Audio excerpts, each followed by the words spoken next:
El viento del Mediterráneo soplaba con fuerza inusual sobre las murallas de Barcino en aquel invierno del año 303 después de Cristo.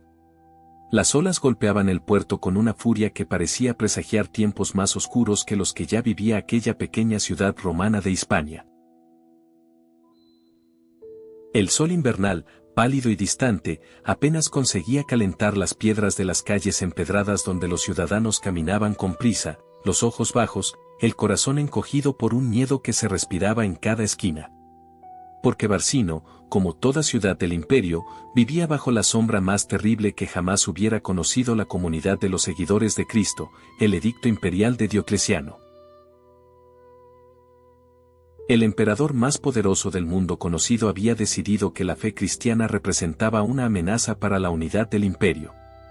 Desde su palacio en Nicomedia, había lanzado una serie de decretos que convertían en delito capital la práctica de aquella religión que se negaba a quemar incienso ante los dioses de Roma.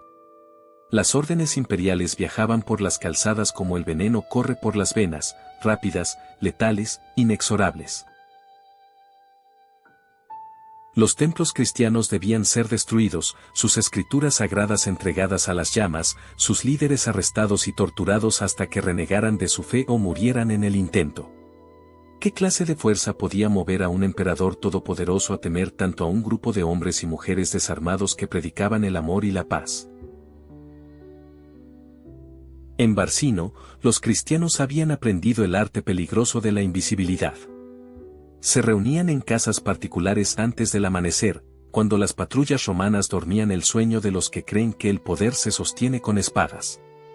Ocultaban sus cruces bajo las túnicas, enterraban sus evangelios en lugares que solo ellos conocían, y enseñaban a sus hijos a responder con ambigüedad cuando alguien les preguntaba por su lealtad religiosa. Las familias cristianas vivían en un estado perpetuo de vigilancia, donde cada golpe en la puerta podía significar el arresto, donde cada vecino podía ser un delator que buscaba ganarse el favor de las autoridades denunciando a quienes rechazaban adorar al divino emperador. El silencio se había convertido en la única forma de supervivencia y la prudencia en la más alta virtud. Pero en una modesta casa ubicada cerca del foro, donde el ruido del mercado se mezclaba con el murmullo constante de la ciudad, vivía una niña que no conocía el significado de la palabra prudencia. Eulalia, de apenas 13 años, poseía una fe que ardía con una intensidad que asustaba incluso a sus propios padres. Mientras otros niños jugaban en las calles o ayudaban en los talleres familiares, ella pasaba horas en oración, sus labios moviéndose en silencio pronunciando palabras que, de ser escuchadas por oídos equivocados, podrían condenar a toda su familia. Sus ojos oscuros brillaban con una determinación que no correspondía a su edad, y cuando hablaba de Cristo lo hacía con una pasión que ninguna amenaza imperial parecía capaz de apagar. ¿Cómo podía una niña tan joven albergar una convicción tan absoluta? ¿De dónde sacaba esa fortaleza que hacía temblar a sus mayores? Sus padres, cristianos devotos pero conscientes del peligro mortal que representaba cualquier demostración pública de fe, intentaban protegerla con el manto de la discreción. Le suplicaban que moderara sus palabras, que guardara silencio cuando los soldados patrullaban las calles, que entendiera que la supervivencia de la comunidad dependía de la capacidad de cada uno para pasar desapercibido. Pero Eulalia escuchaba sus advertencias con una expresión que mezclaba el amor filial con algo más profundo, algo que sus padres no podían comprender del todo. En su corazón de niña habitaba una certeza que ningún argumento racional podía desalojar, había sido llamada para algo más grande que la simple supervivencia, algo que trascendía el instinto de conservación que mueve a todos los seres vivos. Las noches en Barcino se habían vuelto especialmente frías aquel invierno. El prefecto Daciano, representante personal del emperador en aquella región de Hispania, había llegado a la ciudad con órdenes explícitas de erradicar por completo la herejía cristiana. Sus soldados recorrían las calles buscando señales de la fe prohibida, ofreciendo recompensas a quienes denunciaran a sus vecinos, arrestando a cualquiera que se negara a realizar los sacrificios rituales ante las estatuas de los dioses romanos. El pretorio, el edificio donde Daciano administraba la justicia imperial, se había convertido en un lugar de terror donde los gritos de los torturados se escuchaban hasta bien entrada la noche. La maquinaria de la persecución funcionaba con la eficiencia brutal característica de Roma, sistemática, implacable, diseñada para quebrar no solo los cuerpos sino también las almas. Eulalia observaba todo esto desde la ventana de su casa, su pequeño rostro presionado contra la madera mientras veía pasar las patrullas romanas. En su interior crecía algo que sus padres interpretaban como inquietud infantil pero que era en realidad el llamado inexorable del martirio. Cada noche rezaba por sus hermanos en la fe que sufrían en las prisiones, cada mañana despertaba con la convicción creciente de que su silencio era una forma de traición. ¿Cómo podía permanecer oculta cuando Cristo había muerto en una cruz a plena vista del mundo? ¿Cómo podía guardar silencio cuando cada día que pasaba significaba que otros morían solos, sin testigos de su valor? La respuesta a estas preguntas ya estaba formándose en su corazón, y pronto sacudiría los cimientos de Barcino de una manera que nadie, ni siquiera el poderoso prefecto Daciano, podía imaginar. Barcino aguardaba en la oscuridad del invierno, sin saber que entre sus calles caminaba una niña destinada a convertirse en luz eterna. El Imperio Romano creía haber perfeccionado el arte de la dominación, había conquistado el mundo conocido con sus legiones invencibles y gobernaba sobre millones con puño de hierro. Pero estaba a punto de descubrir que hay una fuerza contra la cual ni las espadas ni las leyes imperiales pueden prevalecer, la fe inquebrantable de un corazón puro que ha decidido que hay cosas más importantes que la vida misma. La historia que está a punto de desarrollarse no es simplemente el relato de una muerte heroica, sino la demostración de que la fragilidad humana, cuando es habitada por la gracia divina, puede derrotar al poder más absoluto que jamás haya existido sobre la tierra. Amaneció en Barcino el día en que Eulalia tomó la decisión que cambiaría su destino y el de su ciudad para siempre. El sol apenas se asomaba por el horizonte cuando la niña se levantó de su lecho con una determinación que había madurado durante noches de oración intensa y diálogos silenciosos con Dios. Sus padres aún dormían, ajenos a la tormenta que se gestaba en el corazón de su hija, ignorantes del hecho de que aquella mañana marcaría la última vez que verían a Eulalia como la niña obediente que hasta entonces había sido. En la penumbra de su habitación, la joven se vistió con sus ropas más sencillas, se cubrió con un manto desgastado, y se arrodilló una última vez ante la pequeña cruz que guardaba oculta bajo su cama. ¿Qué palabras se dicen en una oración cuando se sabe que el camino elegido conduce directamente al sufrimiento y a la muerte? Cuando sus padres despertaron y descubrieron su ausencia, el terror se apoderó de ellos con la fuerza de una revelación terrible. Conocían a su hija, conocían esa fe abrasadora que habitaba en ella, y comprendieron de inmediato hacia dónde se dirigían sus pasos. El padre salió corriendo hacia las calles mientras la madre caía de rodillas, sus labios pronunciando oraciones desesperadas que mezclaban la súplica a Dios con el lamento de una mujer que sabe que está a punto de perder lo más preciado. Pero Eulalia ya había tomado demasiada ventaja, sus pies ligeros de niña la habían llevado más allá del alcance de quienes intentaban protegerla. El amor de sus padres era inmenso, pero no podía competir con el fuego que Dios había encendido en su alma, un fuego que exigía testimonio público sin importar el precio. Las calles de Barcino comenzaban a despertar cuando la pequeña figura de Eulalia atravesaba el foro en dirección al pretorio. Los comerciantes que abrían sus tiendas, los esclavos que acarreaban agua desde las fuentes públicas, los soldados que cambiaban de guardia, todos ellos vieron pasar a aquella niña de 13 años caminando con un propósito que contrastaba dramáticamente con su estatura frágil. Algunos la reconocieron y desviaron la mirada, comprendiendo instantáneamente la locura que estaba a punto de cometer. Otros simplemente la ignoraron, incapaces de imaginar que aquella figura diminuta se dirigía voluntariamente hacia el lugar donde tantos adultos valientes habían sido quebrados por el terror. El pretorio se alzaba ante ella como una fortaleza de piedra y hierro, sus columnas romanas proyectando sombras largas sobre el pavimento, sus puertas custodiadas por legionarios cuyas armaduras reflejaban la luz del amanecer con destellos amenazantes. Eulalia se detuvo frente a las puertas del edificio, su respiración agitada no por el miedo sino por la urgencia de lo que estaba a punto de hacer. Los guardias la miraron con una mezcla de confusión y desdén, sin comprender qué hacía una niña de su edad frente al tribunal del prefecto Daciano. Cuando ella habló, su voz sonó clara y firme, sin el temblor que habría sido esperado en alguien tan joven enfrentándose al poder imperial. Exigió ser llevada ante el prefecto, declaró en voz alta que era cristiana y que venía a responder por su fe ante cualquier acusación que quisieran presentar contra ella. Las palabras cayeron sobre el silencio matutino como piedras arrojadas a un estanque, generando ondas de estupefacción que se expandieron rápidamente. ¿Acaso no sabía esta niña lo que significaba proclamarse cristiana públicamente? ¿Ignoraba que el simple hecho de pronunciar esas palabras era firmar su propia sentencia de muerte? Los guardias, sorprendidos por la audacia de aquella aparición inesperada, la condujeron al interior del pretorio. El edificio olía a incienso de los sacrificios paganos mezclado con el sudor del miedo que tantos prisioneros habían dejado impregnado en sus paredes. Eulalia caminó por los pasillos de mármol con pasos pequeños pero firmes, su corazón latiendo con fuerza pero sin vacilar en su determinación. Pronto se encontró ante el prefecto Daciano, aquel hombre que representaba todo el poder del Imperio Romano en aquella región, cuya palabra podía significar vida o muerte para cualquier ciudadano.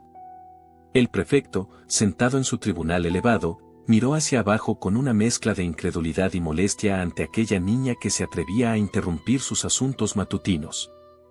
Sus ojos, acostumbrados a ver adultos temblando de terror ante su presencia, no podían comprender qué clase de locura había traído a una criatura tan joven a presentarse voluntariamente ante la justicia imperial.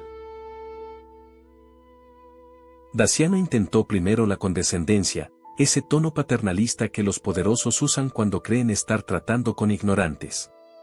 Le habló a Eulalia como se habla a los niños confundidos, le explicó que seguramente no comprendía la gravedad de lo que estaba haciendo, le sugirió que regresara a casa con sus padres antes de que fuera demasiado tarde. Le ofreció una salida fácil, un simple gesto de reverencia ante las estatuas de los dioses romanos, unas pocas palabras negando a Cristo, y podría volver a su vida sin consecuencias. El prefecto había quebrado la voluntad de hombres curtidos con menos esfuerzo del que ahora empleaba en persuadir a aquella niña.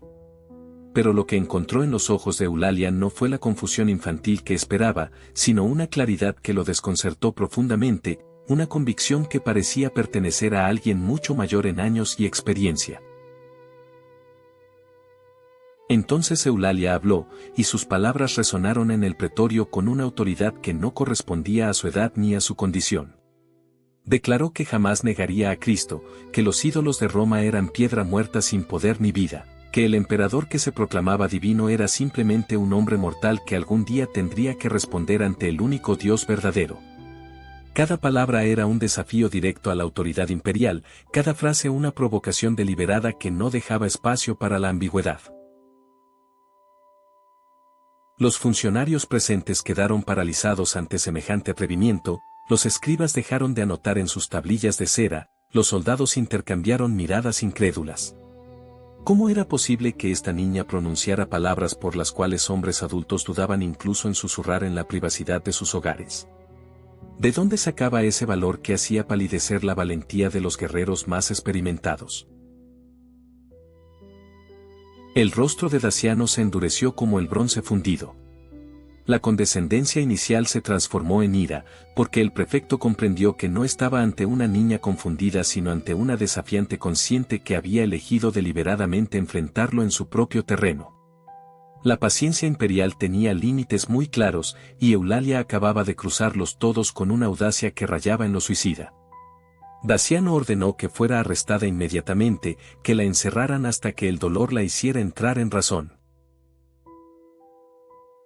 Las palabras del prefecto sellaron el destino de Eulalia, pero al hacerlo también iniciaron una cadena de eventos que transformaría a aquella niña de 13 años en un símbolo eterno de fe inquebrantable.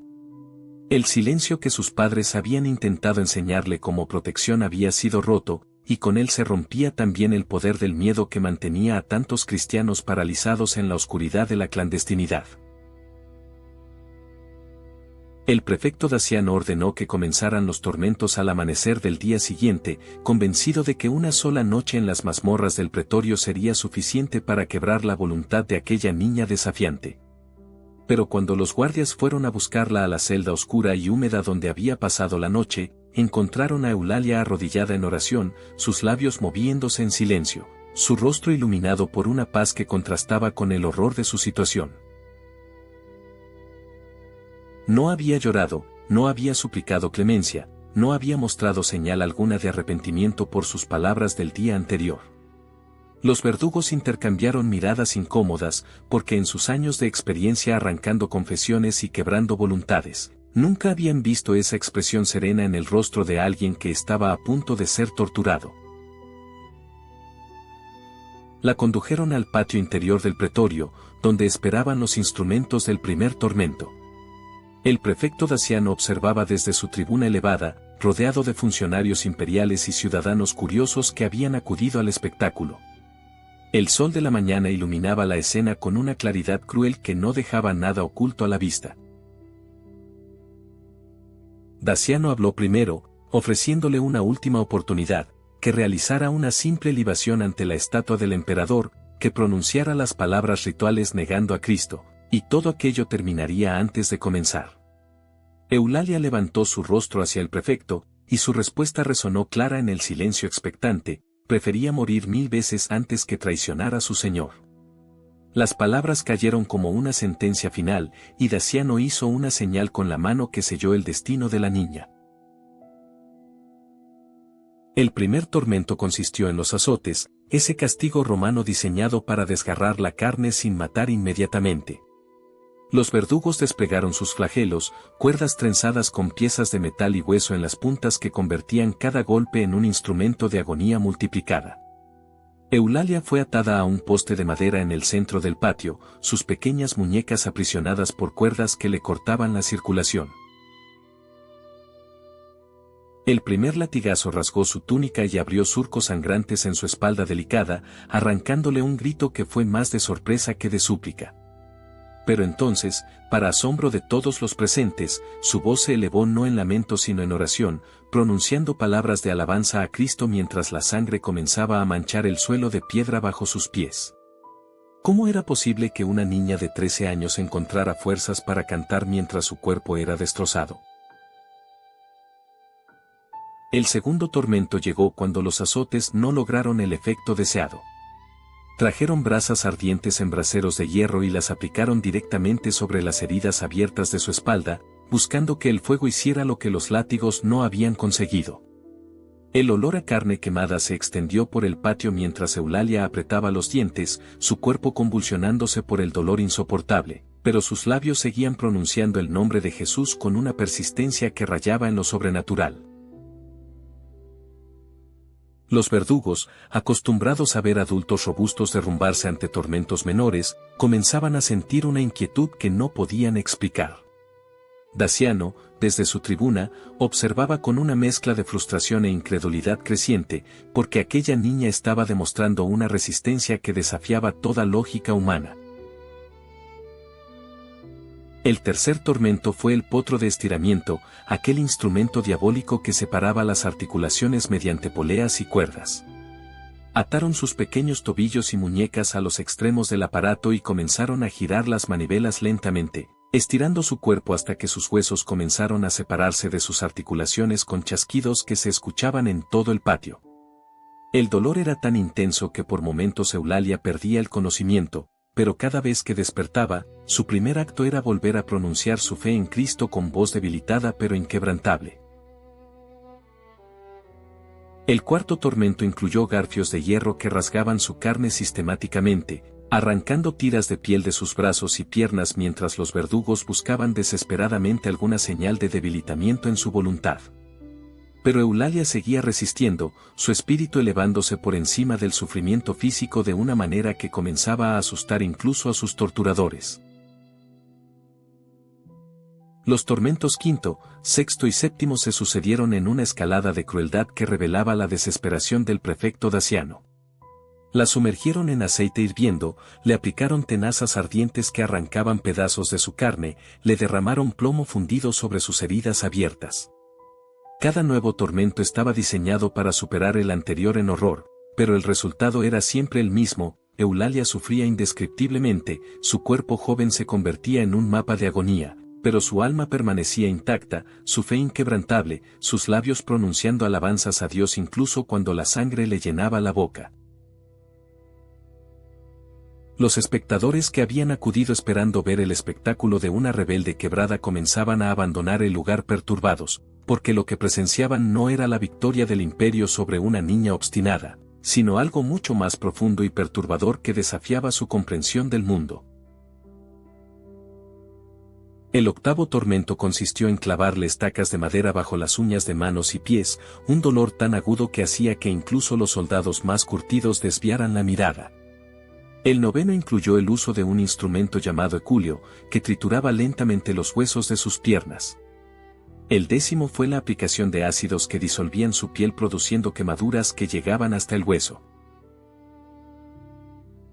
Para el undécimo tormento, el cuerpo de Eulalia era ya un testimonio visible del sadismo humano llevado a su expresión más extrema, pero su espíritu seguía intacto, elevándose por encima de la carne martirizada con una fuerza que solo podía tener origen divino.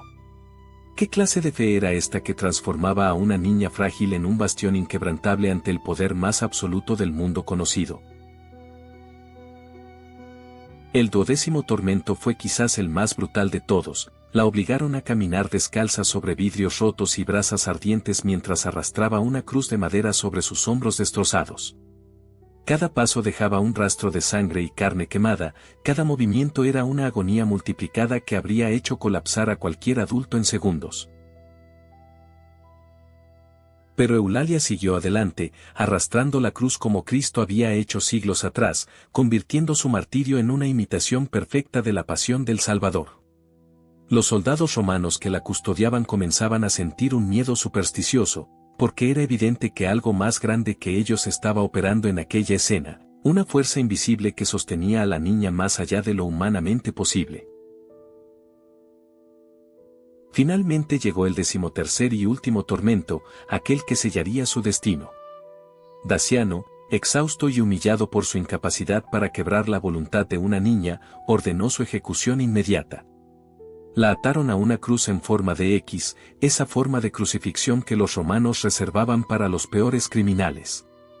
Mientras los clavos atravesaban sus manos y pies, Eulalia pronunció sus últimas palabras en voz alta, perdonando a sus verdugos y pidiendo a Dios que recibiera su espíritu. Su cuerpo, destrozado por 13 tormentos diseñados para aniquilar cualquier rastro de dignidad humana, colgaba de la cruz como un testimonio sangrante de lo que la fe puede soportar. Pero su rostro, ese rostro de niña de 13 años que había desafiado al imperio más poderoso del mundo, mostraba una paz que ningún dolor había podido borrar, una serenidad que era en sí misma el mayor milagro de todos. El sol comenzaba a descender sobre Barcino cuando el cuerpo martirizado de Eulalia colgaba inmóvil de la cruz. 13 tormentos habían transformado su figura de niña en un testimonio sangrante del sadismo humano, pero su rostro mantenía una expresión de paz que desconcertaba a cuantos la miraban. Los soldados romanos montaban guardia en silencio, sin las bromas y burlas que usualmente acompañaban las ejecuciones, porque algo en aquella escena les producía una inquietud que no podían nombrar. El prefecto Daciano había abandonado el pretorio horas atrás, exhausto por su derrota moral ante una niña de 13 años que se había negado a ser quebrada. En el aire flotaba una tensión inexplicable, como si la creación entera estuviera conteniendo la respiración ante lo que estaba por suceder. Los cristianos de Barcino, que habían seguido el martirio desde la distancia con el corazón desgarrado por el dolor y la admiración, comenzaban a reunirse en las calles cercanas al pretorio. No se atrevían a acercarse demasiado por temor a ser arrestados, pero tampoco podían abandonar a Eulalia en su última hora. Entre ellos estaban sus padres, destrozados por el sufrimiento de ver a su hija padecer aquellos horrores sin poder hacer nada para impedirlo. La madre lloraba en silencio, sus lágrimas mezclándose con oraciones entrecortadas, mientras el padre apretaba los puños impotente ante el espectáculo de crueldad que había presenciado. Todos ellos sabían que Eulalia había elegido libremente aquel camino, que su martirio era un acto voluntario de testimonio, pero ese conocimiento no aliviaba el dolor de verla sufrir de manera tan atroz. Entonces, en el momento preciso en que el último rayo de sol tocaba la cruz donde colgaba Eulalia, sucedió algo que ninguno de los presentes olvidaría jamás.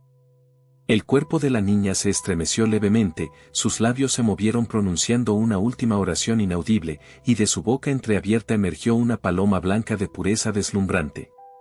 El ave batió sus alas con movimientos suaves y ascendió hacia el cielo invernal de Barcino en una trayectoria perfectamente vertical, como si un hilo invisible la atrajera hacia las alturas. Los soldados retrocedieron instintivamente, sus rostros reflejando un terror supersticioso que ningún entrenamiento militar podía suprimir. Los testigos cristianos cayeron de rodillas, sus voces elevándose en un himno espontáneo de alabanza y asombro ante el prodigio que sus ojos presenciaban. ¿Cómo era posible que una paloma viva emergiera del interior de un cuerpo humano en el momento exacto de la muerte? La paloma ascendió cada vez más alto, su figura blanca contrastando contra el cielo azul del atardecer hasta convertirse en un punto diminuto que finalmente desapareció de la vista. En ese instante, como si la partida de la paloma hubiera sido una señal para los cielos, el clima de Barcino cambió de manera abrupta e inexplicable. El cielo despejado comenzó a cubrirse de nubes densas que aparecieron de la nada, acumulándose con una velocidad que desafiaba las leyes naturales de la meteorología. El viento que había soplado tibio durante todo el día se tornó helado de repente, trayendo consigo un frío que hacía tiritar a los soldados acostumbrados al clima mediterráneo. Los ciudadanos de Barcino levantaron sus rostros hacia el firmamento con expresiones de asombro creciente, porque lo que estaba por suceder era algo que nunca habían visto en su ciudad costera donde la nieve era prácticamente desconocida. Los primeros copos de nieve comenzaron a caer sobre Barcino en pleno mes de febrero, flotando suavemente desde las nubes oscuras que ahora cubrían completamente el cielo. Al principio fueron apenas unos pocos cristales blancos que descendían con lentitud, pero en cuestión de minutos la nevada se intensificó hasta convertirse en una cortina blanca que lo cubría todo. La nieve caía con particular densidad sobre el patio del pretorio, acumulándose alrededor de la cruz donde colgaba el cuerpo de Eulalia con una rapidez que parecía deliberada, casi intencional. Los copos blancos e inmaculados se posaban sobre las heridas sangrantes, sobre los miembros destrozados, sobre el rostro sereno de la niña mártir, cubriendo poco a poco cada rastro de violencia con un manto de pureza celestial. Era como si el cielo mismo estuviera llorando por la muerte de aquella niña valiente, como si Dios ordenara a la naturaleza que rindiera homenaje a su pequeña testigo. Los soldados romanos, hombres entrenados para no temer nada terrenal, comenzaron a retirarse del patio presa de un pánico que no podían controlar. Habían presenciado la paloma emergiendo del cuerpo de Eulalia, habían visto la nieve comenzar a caer en una ciudad donde tal fenómeno era imposible, y ahora observaban cómo esa nieve parecía tener vida propia, concentrándose específicamente sobre la cruz de la mártir como si una mano invisible dirigiera cada copo. Algunos cayeron de rodillas y comenzaron a rezar, abandonando su lealtad al imperio ante la evidencia irrefutable de lo sobrenatural. Otros huyeron despavoridos, negándose a permanecer un minuto más en aquel lugar donde el orden natural del mundo parecía haberse suspendido. El centurión a cargo intentó mantener la disciplina, pero su voz temblaba al dar órdenes que nadie obedecía, porque incluso él sentía el peso de haber participado en algo que iba mucho más allá de una simple ejecución imperial. En menos de una hora, el cuerpo de Eulalia quedó completamente cubierto por un manto de nieve que ocultaba todas las heridas, todas las marcas de tortura, toda evidencia de la brutalidad que había sufrido. Solo su rostro permanecía visible, enmarcado por la nieve blanca como si descansara sobre una almohada de nubes celestiales. La expresión de paz que había mantenido hasta el último momento se veía ahora magnificada por el contraste con la blancura prístina que la rodeaba. Los cristianos que observaban desde la distancia interpretaron correctamente el mensaje: Dios mismo había descendido para honrar a su pequeña mártir, para demostrar al mundo que aquella niña que el imperio había intentado humillar era en realidad una santa cuya pureza permanecía intacta a pesar de todo el sufrimiento infligido. La nieve era la respuesta celestial al martirio terrenal, el testimonio visible de que Eulalia había triunfado sobre sus verdugos de la manera más absoluta posible. La noticia del doble milagro se extendió por Barcino con la velocidad del rayo. Paganos y cristiano corrían hacia el pretorio para presenciar con sus propios ojos el fenómeno extraordinario que desafiaba toda explicación natural. La nieve seguía cayendo suavemente sobre la ciudad, pero con particular intensidad sobre el cuerpo de la mártir, como si los cielos hubieran elegido ese punto específico para manifestar su gloria. Algunos ciudadanos que habían participado en las acusaciones contra los cristianos comenzaron a sentir el peso terrible de su culpa, comprendiendo que habían perseguido a personas que poseían una conexión con lo divino mucho más profunda que cualquier cosa que Roma pudiera ofrecer. Las conversiones comenzaron esa misma noche, cuando docenas de testigos del milagro buscaron a los líderes cristianos para pedir el bautismo, dispuestos a arriesgar sus vidas por una fe que había demostrado su poder de manera tan espectacular. Cuando finalmente la nieve dejó de caer y el cuerpo de Eulalia fue descendido de la cruz, los cristianos lo recogieron con reverencia infinita y lo prepararon para el entierro con los más altos honores. Cada persona que tocaba sus restos reportaba una sensación de paz inexplicable, como si la santidad que había habitado en aquella niña durante su vida siguiera emanando de su cuerpo sin vida. El prefecto Daciano, informado del doble milagro, ordenó que no se tomaran represalias contra quienes reclamaban el cuerpo, porque incluso él comprendía que algo había sucedido que iba más allá de su autoridad o comprensión. La paloma y la nieve habían convertido lo que debería haber sido una victoria del imperio en una derrota moral aplastante, demostrando que hay fuerzas en el universo ante las cuales el poder humano debe inclinarse en silencio. 1700 años han transcurrido desde aquel día en que una niña de 13 años exhaló su último aliento en una cruz del pretorio romano. 17 siglos de guerras, invasiones, imperios que nacieron y cayeron, civilizaciones que florecieron y se desvanecieron en el polvo de la historia. Barcino se transformó en Barcelona, aquella pequeña ciudad portuaria romana creció hasta convertirse en una metrópoli que hoy alberga millones de habitantes. Sus calles modernas han borrado casi todo rastro de la antigua ciudad donde Eulalia vivió y murió. Pero hay algo que el tiempo no ha podido erosionar, algo que permanece intacto a pesar de los siglos: la memoria de aquella niña mártir y la presencia espiritual que sigue habitando en cada rincón de la ciudad que adoptó su nombre como escudo de identidad.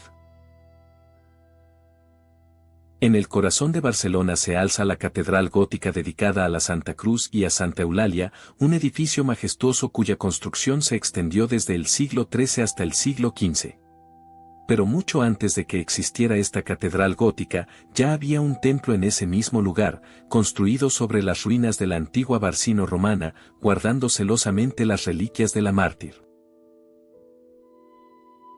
En la cripta de la catedral, bajo el altar mayor, reposa el sarcófago de alabastro que contiene los restos de Santa Eulalia, custodiados por siglos de devoción ininterrumpida.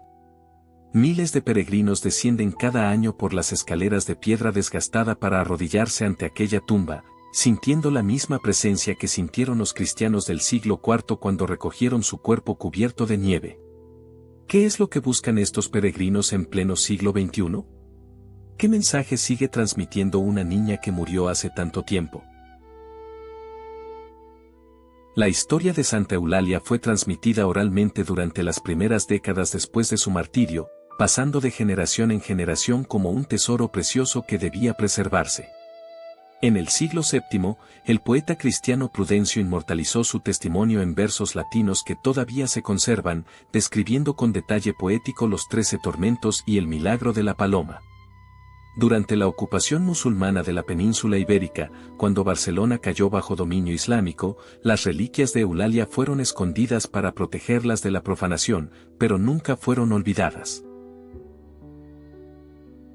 Cuando la ciudad fue reconquistada en el año 801, una de las primeras acciones del conde Borrell fue ordenar la búsqueda de los restos de la santa, que fueron encontrados milagrosamente intactos en la iglesia de Santa María del Mar. El redescubrimiento de sus reliquias fue celebrado como una señal divina de que Barcelona había vuelto a manos cristianas para no perderse nunca más. A lo largo de los siglos medievales, Santa Eulalia se convirtió en la patrona indiscutible de Barcelona, su protectora celestial cuya intercesión era invocada en momentos de peste, hambruna, invasiones y todo tipo de calamidades. Las crónicas históricas registran numerosos milagros atribuidos a su intercesión, enfermos que sanaban tras rezar ante su tumba, barcos que escapaban de tormentas tras invocar su nombre, victorias militares conseguidas bajo su protección. La ciudad desarrolló una devoción tan profunda hacia su santa patrona que cada gremio, cada cofradía, cada institución importante de Barcelona se ponía bajo su advocación. El escudo de la ciudad lleva hasta hoy la cruz de San Jorge junto con la paloma de Santa Eulalia, uniendo en un mismo símbolo heráldico a los dos grandes santos protectores de Cataluña. La fiesta de Santa Eulalia se celebra cada 12 de febrero con una solemnidad que atraviesa las barreras del tiempo. En este día, Barcelona se detiene para honrar a quien dio su vida cuando la ciudad apenas era más que un punto en el mapa del Imperio Romano. Las campanas de la catedral repican con un patrón especial que solo se escucha en esta festividad, 13 campanadas que recuerdan los 13 tormentos que padeció la mártir.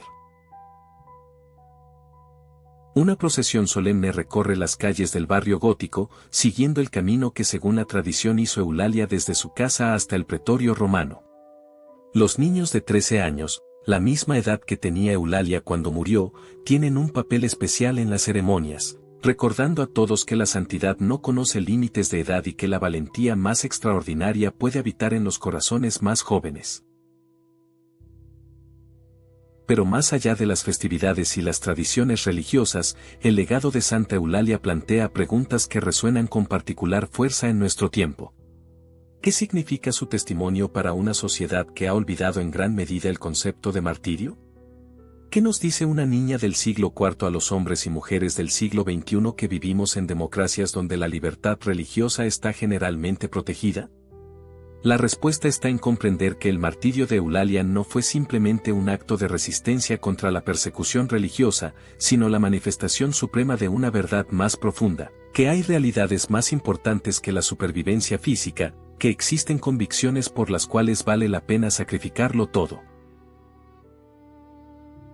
En una época donde el relativismo moral proclama que todas las verdades son igualmente válidas, donde el confort material se ha convertido en el objetivo supremo de la existencia, Santa Eulalia nos recuerda con su ejemplo que algunas verdades son absolutas y que vivir sin ellas no es vivir en absoluto. La valentía de Eulalia también habla directamente a los jóvenes de hoy, que enfrentan presiones diferentes pero no menos intensas que las del Imperio Romano. La presión social para conformarse, para silenciar las convicciones profundas en nombre de la tolerancia mal entendida, para priorizar la aceptación sobre la integridad, es el martirio silencioso de nuestra era. Eulalia demuestra que la edad no es excusa para la cobardía moral, que un adolescente puede poseer más claridad de propósito que los adultos que lo rodean, que la verdad pronunciada por una voz joven no es menos verdadera por la juventud de quien la pronuncia. Su ejemplo es un desafío para cada generación que lo contempla. ¿Estamos dispuestos a defender nuestras convicciones más profundas cuando hacerlo nos cueste algo real? ¿O hemos decidido que el precio de la integridad es demasiado alto para pagarlo? En la Barcelona contemporánea, rodeada de rascacielos y atravesada por millones de turistas cada año, la pequeña figura de Santa Eulalia sigue presente de maneras que muchos no perciben conscientemente. Hay una fuente en las Ramblas que lleva su nombre, 13 gansos blancos viven en el claustro de la catedral gótica representando los 13 años de su vida, y cada vez que las campanas de la Seu repican, están anunciando que aquella niña que desafió al imperio sigue siendo la protectora celestial de la ciudad.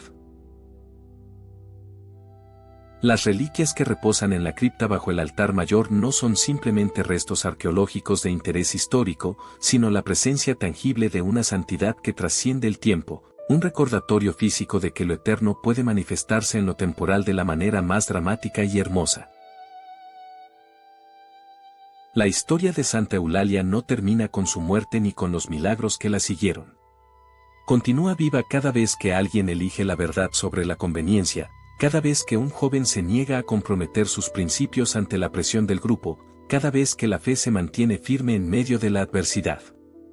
Eulalia sigue hablando a través de los siglos con una voz que no se apaga, proclamando que el poder humano tiene límites que no puede traspasar, que la gracia divina puede transformar la debilidad en fortaleza invencible, que una vida breve vivida con propósito vale infinitamente más que décadas de existencia sin sentido. Barcelona la recuerda, la venera, la invoca, pero sobre todo, intenta aprender de ella la lección más importante que cualquier santo puede enseñar, que la santidad está al alcance de todos, que Dios puede hacer cosas extraordinarias con quienes le entregan su voluntad completamente, y que el testimonio de una vida entregada a la verdad nunca muere sino que se multiplica a través de los siglos, inspirando a generaciones que todavía no han nacido.